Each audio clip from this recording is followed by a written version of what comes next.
വടക്കാഞ്ചേരിയിൽ പിന്തുണയ്ക്കായി കോഴ നൽകിയെന്ന ആരോപണത്തിൽ കോൺഗ്രസിനെ പരസ്യമായി വെല്ലുവിളിച്ച് CPIM. ആരോപണം അടിസ്ഥാനരഹിതമെന്നും ഏതെങ്കിലും തരത്തിലുള്ള ഇടപെടൽ CPIM പ്രവർത്തകർ നടത്തിയിട്ടുണ്ടെങ്കിൽ അത് തെളിയിക്കട്ടെ എന്നും CPIM തൃശൂർ ജില്ലാ സെക്രട്ടറി KV അബ്ദുൽ ഖാദർ വെല്ലുവിളിച്ചു.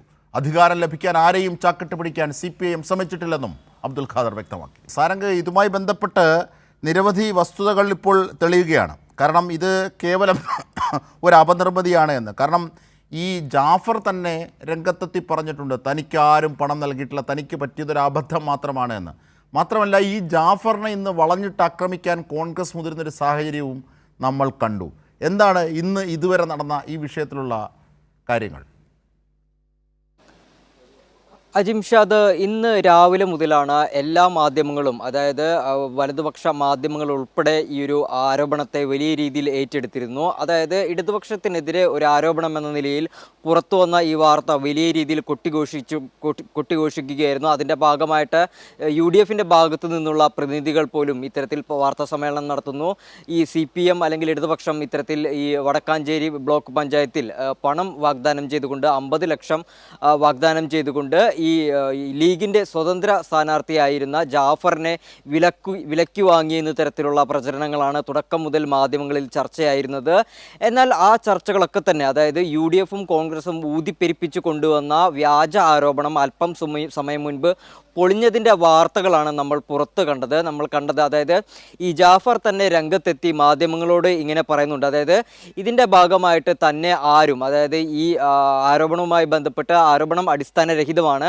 ആ ഓഡിയോ സന്ദേശം പുറത്തു വന്നിരുന്നു. അതായത് പ്രധാനമായും ഈ ഓഡിയോ സന്ദേശത്തിൽ ഉള്ളത് പ്രധാനമായും ഈ ജാഫറും, അതായത് ലീഗിൻ്റെ സ്വതന്ത്ര സ്ഥാനാർത്ഥിയായിട്ടുള്ള ജാഫറും അതുപോലെ തന്നെ വടക്കാഞ്ചേരിയിലുള്ള മണ്ഡലം പ്രസിഡൻ്റായിട്ടുള്ള മുസ്തഫയും തമ്മിലുള്ള ഒരു സംഭാഷണമാണ് പുറത്തു വന്നത്. 50 ലക്ഷം ഓഫറുണ്ടെന്നും അല്ലെങ്കിൽ പ്രസിഡന്റ് ആകാം എന്നുമുള്ള ഒരു ശബ്ദ സന്ദേശമാണ് പുറത്തു വരുന്നത്.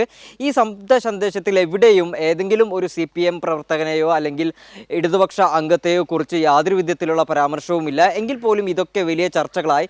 അതിനുശേഷമാണ് ജാഫർ ഇത്തരത്തിൽ മാധ്യമങ്ങളെ കണ്ട് ഈ കാര്യങ്ങളെല്ലാം പൊളിച്ചെടുക്കുന്നത്. അതായത് ഇതെല്ലാം തൻ്റെ ശബ്ദം തന്നെയാണ്. പ്രധാനമായും CPMൻ്റെ ഭാഗത്തു നിന്നും ആരും തന്നെ സമീപിച്ചിട്ടില്ല. അത് CPMൻ്റെ ഭാഗത്തു നിന്ന് മാത്രമല്ല, മറ്റാരും തന്നെ പണത്തിൻ്റെ പേര് പറഞ്ഞ് തന്നെ സമീപിച്ചിട്ടില്ല, തന്നെ കൂറുമാറ്റാൻ ശ്രമങ്ങൾ നടത്തിയിട്ടില്ല എന്നുള്ള കാര്യം തുറന്നടിക്കുക തന്നെയാണ് ചെയ്തത്. അതേപോലെ തന്നെ ഈ ശബ്ദ സന്ദേശം തമാശ രീതിയിൽ എടുത്തതാണെന്നും അല്ലെങ്കിൽ തമാശ രീതിയിൽ സംസാരിച്ചതാണെന്നും പറയുന്നുണ്ട്. എന്തിനാലും ഇക്കാര്യത്തിൽ ഇനി കൂടുതൽ അന്വേഷണം നടക്കുന്നുണ്ട്. കാരണം ഒരു നിസ്സാര സംഭവമല്ല, ഒരു 50 ലക്ഷത്തിൻ്റെ ആരോപണം CPMനെതിരെ അങ്ങനെ ജാഫറിനെ വീട്ടിലോ അല്ലെങ്കിൽ അദ്ദേഹം എവിടെയാണോ ഉള്ളത് അവിടെ വളഞ്ഞിട്ട് ആക്രമിക്കുന്ന ഒരു രീതി കോൺഗ്രസ് നടത്തിയല്ലോ, അതെന്തായിരുന്നു? തീർച്ചയായും ആ ഒരു വൈകിട്ട് ഒരു 3 മണിയോടുകൂടി ാണ് ഇത്തരത്തിൽ ജാഫറിനെ ഈ വറവൂരിൽ വെച്ച് ഇത്തരത്തിൽ കോൺഗ്രസ് പ്രവർത്തകരും യൂത്ത് കോൺഗ്രസ് പ്രവർത്തകരും തമ്മിൽ വളഞ്ഞിട്ട് ആക്രമിക്കുന്ന ഒരു സംഭവം ഉണ്ടായത്. അതിനിടയിൽ നിന്ന് മാധ്യമങ്ങളോട് പ്രതികരിച്ചു കൊണ്ടിരിക്കുകയായിരുന്നു. അതിനിടയിലാണ് ഇത്തരത്തിൽ കോൺഗ്രസ് അക്രമവുമായി രംഗത്തെത്തിയത്.